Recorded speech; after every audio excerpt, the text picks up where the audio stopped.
SRF Audio. Das ist Alpha Boys, eine Serie von News Plus Hintergründe. Wenn euch dieser Podcast gefällt, dann empfehlt ihn gerne weiter an alle, die besser verstehen wollen, was in der Manosphere passiert und wie junge Männer da reingeraten. Es ist ein Donnerstagabend, ein 15-Jähriger in der Schweiz lädt TikTok auf sein Smartphone und die Reise geht los. Es beginnt wie immer bei TikTok mit einer bunten Mischung. Zuerst ein Rezept dafür, wie man Brookies macht, eine Mischung aus Brownies und Cookies. Und im nächsten TikTok dann eine Katze und ein Baby, die sitzen auf dem Sofa und lachen, offensichtlich KI generiert. Und dann ein älterer Mann. Eine ganz andere Hausnummer ist dieser Kollege hier. Er ist mit seinem Rollator in der Waschanlage und putzt ihn. Das sieht auch noch witzig aus. Der TikTok-Algorithmus läuft sich warm und will so schnell wie möglich herausfinden, was dem jungen Mann gefällt und was nicht. Es beginnt zwar harmlos, aber nur wenige Stunden später begegnen uns in diesem Feed Videos, die wir kaum anschauen können. Sehr verstörend. Es ist so düster, also ich will es eigentlich lieber nicht mehr schauen.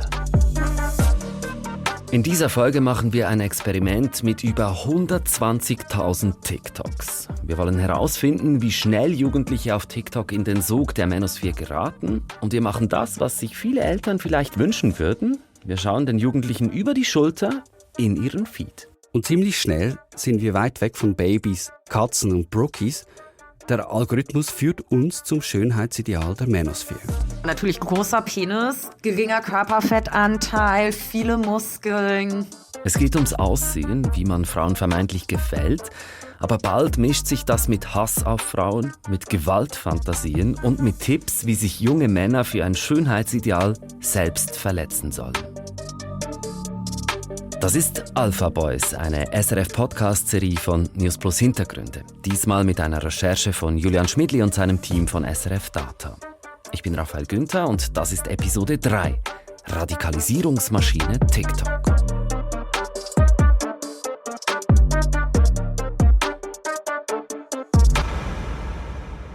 Und jetzt kommt Magie. Hast du, schau, was jetzt passiert? Es sind zwei Handys vor uns, und wir langen es nicht an. Ah, was passiert jetzt? Jetzt geht mal TikTok auf. Okay. Von allein öffnet es TikTok und dann swipest du selber durch TikTok. Im Büro bei SRF Data setzt ihr euer TikTok-Experiment auf, Julian. Es ist alles automatisiert. Ja, mit Bots.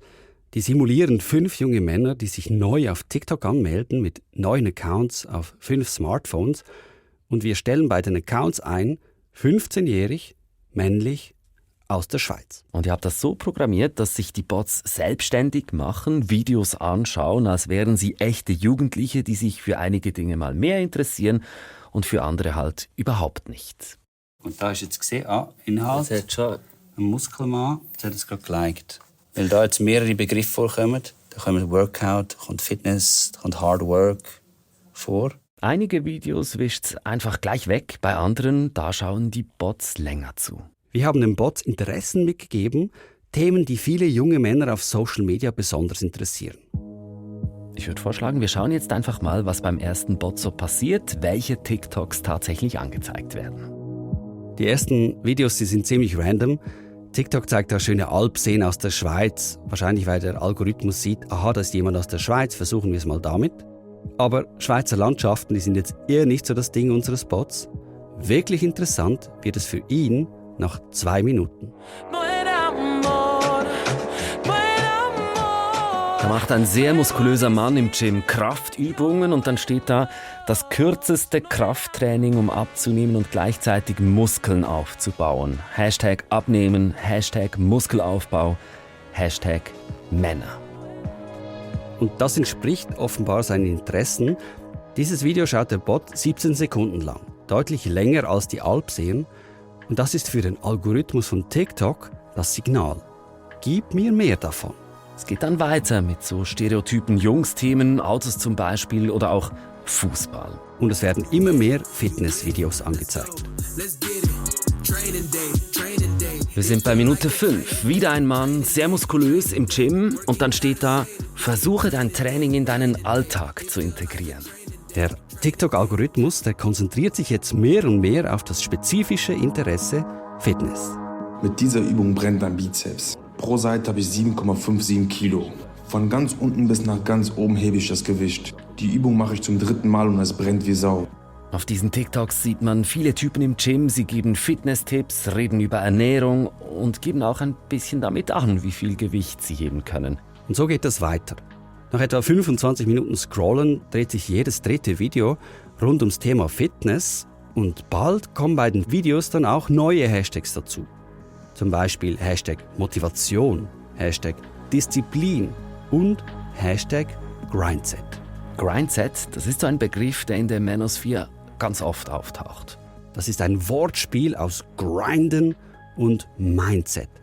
Grinden, das heißt abschleifen, dass man sich also sich selbst abschleift, an die Grenzen geht und darüber hinaus. Diese Mentalität stellt Erfolg und Leistung über alles, egal wie weh es tut. Das ist so eine Art Hardcore-Selbstoptimierung, könnte man sagen. Und solche Grindset-Videos zeigt es nach einer halben Stunde immer mehr an. Das Wichtigste ist, dass ihr auf euch selber immer vertraut, egal was andere sagen. Wenn ihr euch etwas in den Kopf setzt oder an etwas glaubt, das zu erreichen, dann werdet ihr es erreichen. Es ist egal, ob tausende Leute dagegen sprechen oder es vielleicht für unmöglich halten. Da joggt ein Mann durch die Nacht. Die Message, die ist bei diesen TikToks eigentlich immer die gleiche. Lasst euch nicht klein machen, seid stark, stärker als alle anderen. Was wir in dem Video gesehen haben, dass immer vermittelt wird, hier, du musst die Handbremse lösen, du musst dich einfach komplett darauf fokussieren, es den anderen zu zeigen. Das ist Veronika Kracher. Ich selber nenne mich ganz gerne Expertin für belastende Männer und belastende Phänomene generell im Internet. Sie hilft uns, solche TikToks zu entschlüsseln, die oft voller Codes, Begriffe eben wie Grindset und auch andere Anspielungen sind.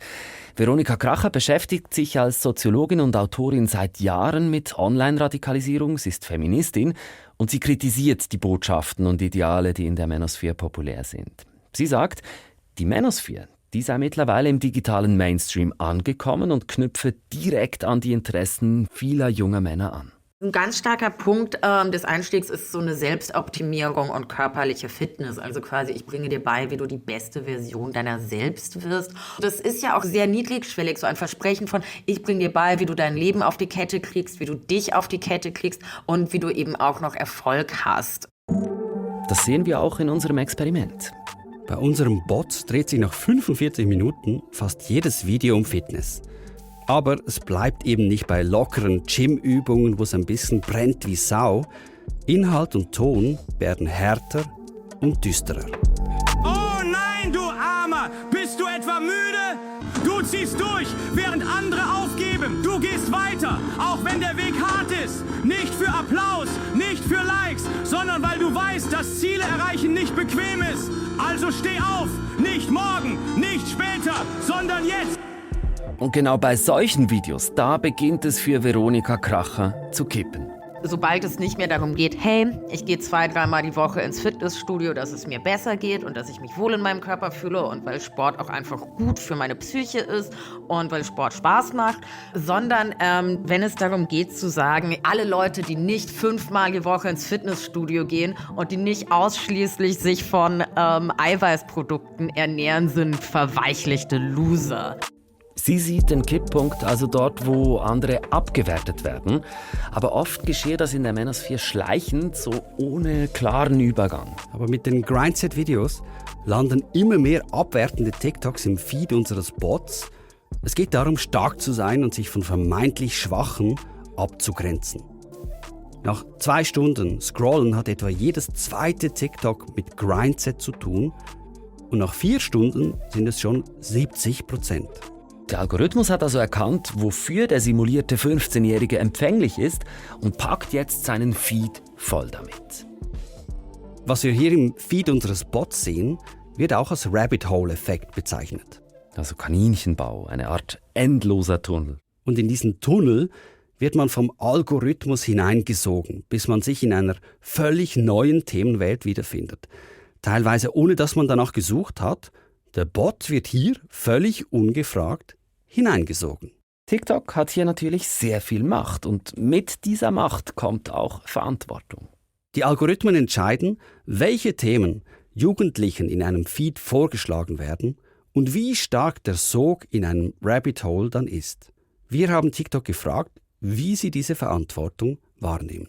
TikTok schreibt, die Sicherheit der Nutzerinnen und Nutzer stehe beim Empfehlungsalgorithmus im Vordergrund.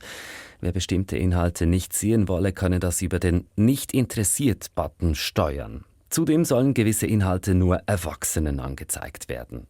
Ja, hier muss ich sagen, das hat offenbar zu wenig gegriffen. Denn unser Bot ist ja mit 15 Jahren klar minderjährig und trotzdem wird er tief ins Manosphere Rabbit Hole gesogen. Und der Weg dieses Bots, der ist kein Einzelfall. Wir haben in unserem Experiment ja 5 Bots auf die Reise geschickt und geschaut, wo sie der TikTok-Algorithmus hinführt. Die Bots haben für unser Experiment jeweils rund 73 Stunden auf TikTok verbracht. Zusammengerechnet haben sich die Bots über 120.000 TikToks angeschaut. Ihr habt die alle gespeichert und die Feeds dann ausgewertet. Ihr wolltet ja wissen, wie lange es eben geht, bis junge männliche User aus der Schweiz mit der Manosphere überhaupt in Berührung kommen auf TikTok. Und unsere Analyse zeigt, es kann verdammt schnell gehen. Schon nach durchschnittlich 10 Minuten tauchen bei unseren Bots die ersten Inhalte auf, die eng mit der Manosphere verbunden sind. Zum Beispiel Grindset-TikToks. Das Experiment ist natürlich nicht repräsentativ und wir können auch nicht genau sagen, wie junge Männer auf diese Inhalte tatsächlich reagieren. Wir simulieren das ja nur. Aber die Tendenz ist dennoch klar. Nach wenigen Minuten hält der Algorithmus im Schnitt das erste Manosphere-Video hin, sowie eine Art Köder, um zu schauen, ob der User vielleicht anbeißen möchte. Und wenn er dann anbeißt, dann ist der Feed innerhalb einer halben Stunde mit solchen Inhalten gefüllt. Wenn der User aber nicht anbeißt beim Manosphere-Inhalt, dann bleibt der Themenmix insgesamt bunter. Das habt ihr mit einem Kontrollaccount durchgespielt, der dafür nicht empfänglich war. Aber da, wo sich die Bots radikalisiert haben, da ist aus der bunten, lustigen Mischung vom Anfang eine düstere Blase mit den immer gleichen Themen geworden. Die Themen wiederholen sich, aber etwas Besonderes erlebt ein zweiter Bot. Wir sagen ihm jetzt Bot 2. Bot 2 haben wir so programmiert, dass er sich ausschließlich für Fitness-Themen interessiert. Und ganz am Anfang, als wir ihn ganz neu auf TikTok anmelden, da sucht er einmal nach dem Stichwort Sixpack. Und das beeinflusst offenbar seine ganze Reise. Auch dieser Bot macht eine ziemliche Reise, stößt schon recht schnell auf abwertende Inhalte. Dazu kommen wir gleich, aber zuerst eine Podcast-Empfehlung. Meine Kollegin Elmar Softic hat gerade eine Folge für den SRF-Podcast Input produziert. Da geht es um Frauen im Militär. Elmar hat dafür im Militär vorbeigeschaut und gesehen, hier spiegeln sich direkt aktuelle gesellschaftliche Themen. Zum Beispiel Sexismus oder Rollenbilder oder Gleichberechtigung zeigen sich eigentlich im Militär besonders deutlich, etwa bei den unpassenden Uniformen oder im Umgang miteinander. Da merkt man, das sind keine reinen Militärprobleme, sondern auch gesellschaftliche.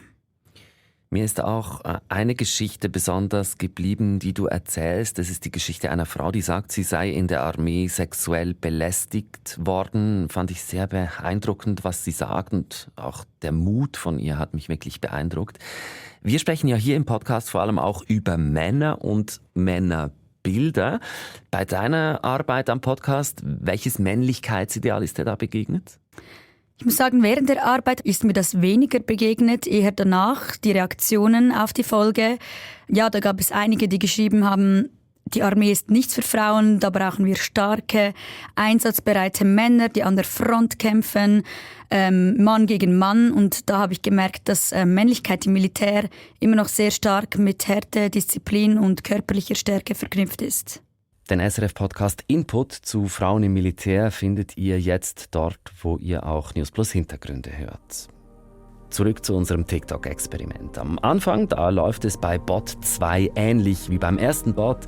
So Fitness- und Ernährungsvideos, dann Mindset- und Grindset-Videos. Aber dann, nach 5 Stunden und 15 Minuten, da geht's in eine neue Richtung. Da tauchen nämlich Videos auf, die sind auf eine ganz andere Art abwertend. Ein blonder Teenager schaut in die Kamera und zeigt sein Kinn, und auf seinem Kinn ist ein Pickel. Dazu steht auf Englisch, Teenie Love steht nur schönen Menschen zu. Ich glaube, er will damit sagen, sein Pickel verhindere das. Der Teenager wertet sich selbst ab. Wichtig ist der Hashtag dazu, Luxmaxing steht da drunter. Und damit sind wir bei einer Strömung, die in der Manosphere wichtig ist. Hinter dieser Strömung steckt die Überzeugung, dass Erfolg vor allem vom Aussehen abhängt. Und darum soll der eigene Look gemaxt werden. Das Aussehen soll optimiert werden. Und um Luxmaxing richtig zu verstehen, muss man auch das Schönheitsideal der Manosphere kennen. Es gibt da ein ziemlich klares Bild, was das heißt, schön auszusehen, sagt Veronika Kracher. Es ist das Ideal des Alpha-Mannes. 1,95 Meter groß, weiß in der Regel, hat so kantige Wangenknochen, einen kantigen Kiefer, voller Haare, am besten blond, so stechende Augen, sogenannte Jägeraugen heißt das, weil das sind Augen von Männern, die schon in der Steinzeit so einen Blick hatten, mit dem sie ihre Beute auf Kilometer erkannt haben und deswegen die Beute erlegen konnten und deswegen die Anführer in ihrem Rudel waren und deswegen die meisten Frauen abbekommen haben. Genau, natürlich großer Penis, geringer Körperfettanteil, viele Muskeln. Und dieses Schönheitsideal der Manosphere wird immer wieder als der Weg zum Erfolg und zu Frauen dargestellt. Es geht dabei aber weniger darum, Frauen auf Augenhöhe zu begegnen oder Beziehungen aufzubauen, sagt Veronika Kracher. Frauen seien in der Manosphere vor allem Statussymbole, eine Art Trophäen. Und ein Weg zu diesen Trophäen ist eben das Luxmaxing. Im Experiment sehen wir viele Luxmaxing-Videos. Da gibt es schon fast den Zwang, selbst perfekt auszusehen. Es gibt eine ganze Reihe von TikToks, die das thematisieren. Und dazu hört man immer denselben Taylor Swift-Song. Ein Jugendlicher mit Pickeln, etwas Flaum an der Oberlippe, rundliches Gesicht.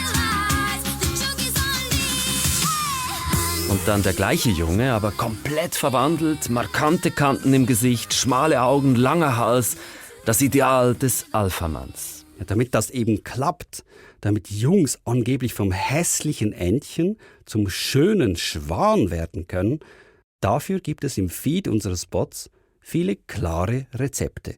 Wie man die Haut oder die Haare pflegt zum Beispiel, wie man muskulös wird und so weiter. Man könnte jetzt sagen, das tun wir ja alle ein bisschen. Luxmaxen, wir sagen dem vielleicht einfach nicht so. Einige brauchen eine Gesichtscreme, haben Zahnspange, brauchen Haarschäl, was weiß ich. Ja, aber hier geht es eben deutlich weiter. Dieses Luxmaxing gibt dir so angebliche Techniken vor. Man soll zum Beispiel mit Zeig- und Mittelfinger der Nase entlang streichen, damit sie so eine normschöne Form kriegt. Oder sogenanntes Mewing. Dabei presst man die Zunge an den Gaumen, um angeblich einen markanteren Kiefer zu bekommen. Im Feed unserer Spots werden dann auch chirurgische Eingriffe empfohlen, also wirklich Schönheitsoperationen, wie man eben zum Alpha-Male wird. Und wir kennen den Algorithmus mittlerweile ja etwas. Wenn der checkt, dass sich ein User für etwas interessiert, dann geht's schnell vorwärts in diese Richtung.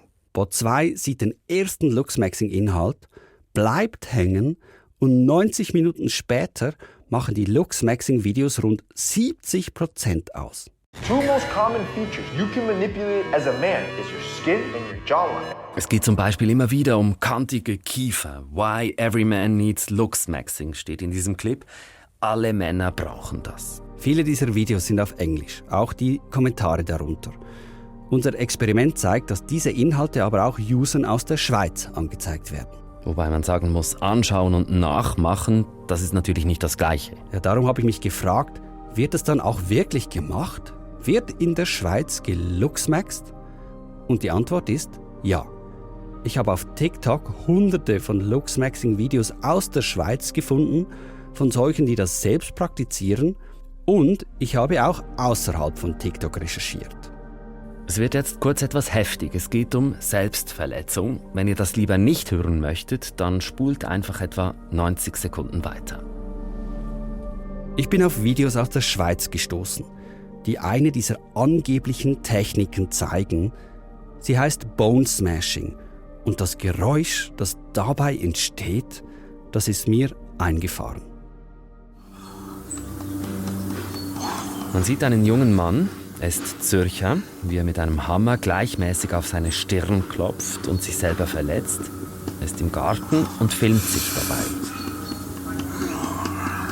Wahrscheinlich tut es ihm weh, ein wenig ächzt er auch dabei. Seine Stirn ist ganz rot. Der junge Mann, der filmt eine Anleitung, wie man sich systematisch kleine Knochenbrüche am eigenen Kopf zufügt. An den Stirnhöhlen, den Wangenknochen, dem Kiefer. Die Hoffnung ist, dass sie dann markanter zusammenwachsen, dass man so in Anführungszeichen männlicher aussieht. In Luxmaxing-Kreisen wird der junge Mann als King of Bone Smashing bezeichnet, als König des Knochenzertrümmerns. Das Video im Garten in Zürich wurde in den letzten Jahren auf YouTube hochgeladen. Inzwischen ist es dort gelöscht. Wir haben uns das Video auch mit Veronika Kracher angeschaut und für sie zeigt es, wie gefährlich dieser Mechanismus hinter Luxmaxing ist. Es ist eine glorifizierte Form von Selbstverletzung, ausgehend von einem Heilsversprechen. Wenn ich einem Schönheitsideal entspreche, dann wird mein Leben besser sein, dann wird es mir gut gehen.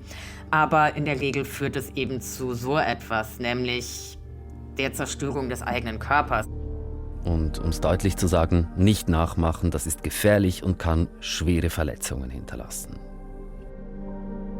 Wir sind im Feed von Bot 2 jetzt also bei Luxmaxing und Bone-Smashing-Videos angelangt, aber es ist hier noch nicht Schluss.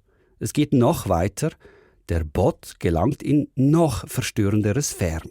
Der Bot wird quasi fließend radikalisiert und dabei ist noch etwas anderes aufgefallen. Die Art der Accounts, die diese Videos jeweils posten, die verändert sich auch über die Zeit. Am Anfang sind es die großen Influencer mit vielen Followern und viralen Videos, aber je länger es geht und je extremer die Inhalte werden, desto weniger Follower haben die einzelnen Accounts, desto nischiger werden sie. Das tönt fast so, als ob die dann Inhalte verbreiten, die so krass sind, dass sie damit nicht mehr viel Reichweite haben. Unser Bot, der hat quasi die Grenze des Erlaubten auf TikTok erreicht. Etwa ein Sechstel der Manosphere TikToks, die unsere Bots gesehen haben, die wurden später gelöscht.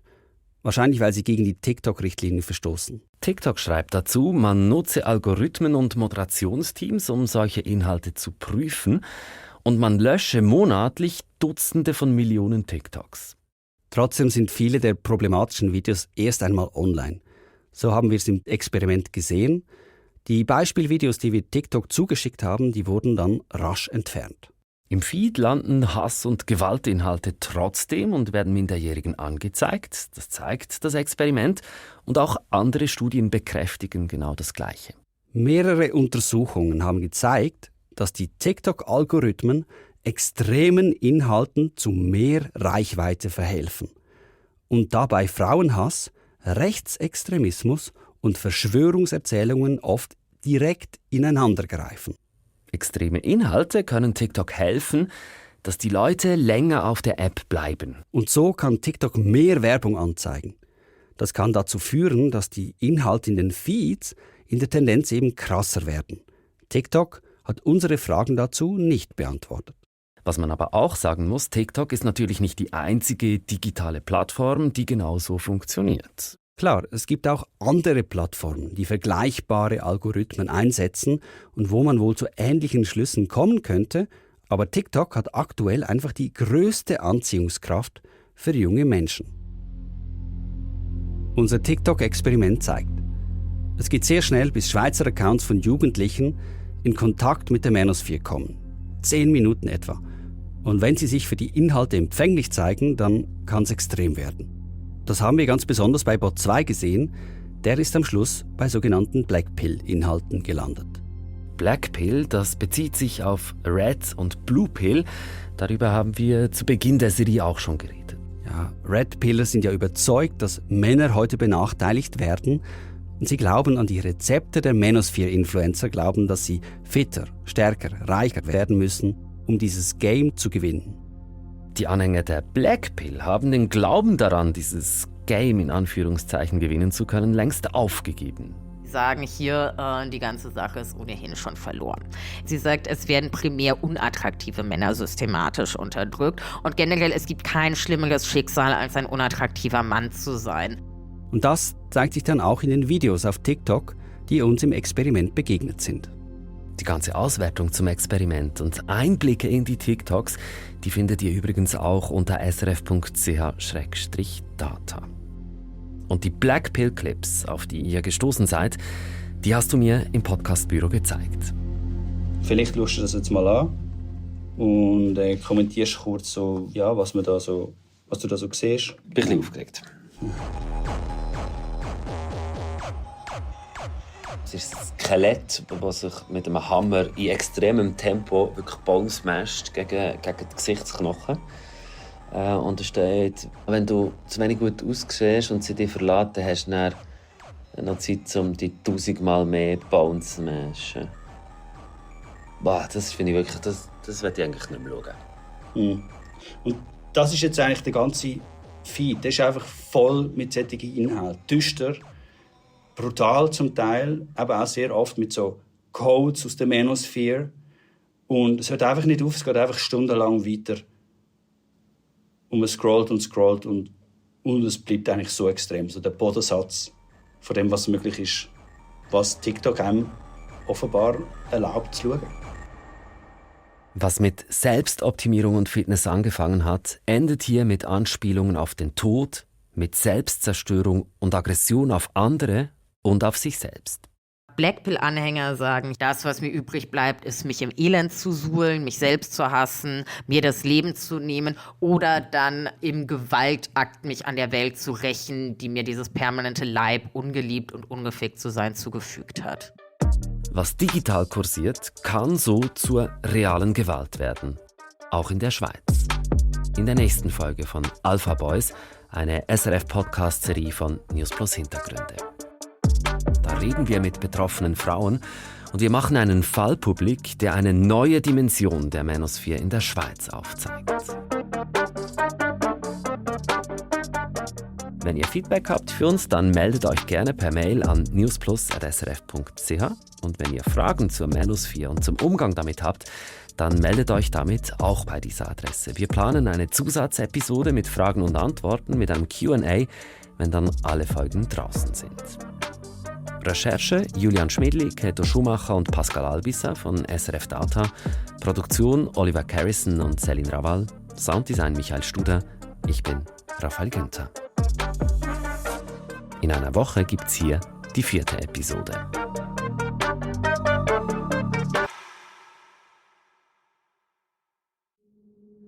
Das war ein Podcast von SRF. Produziert im Auftrag der SRG.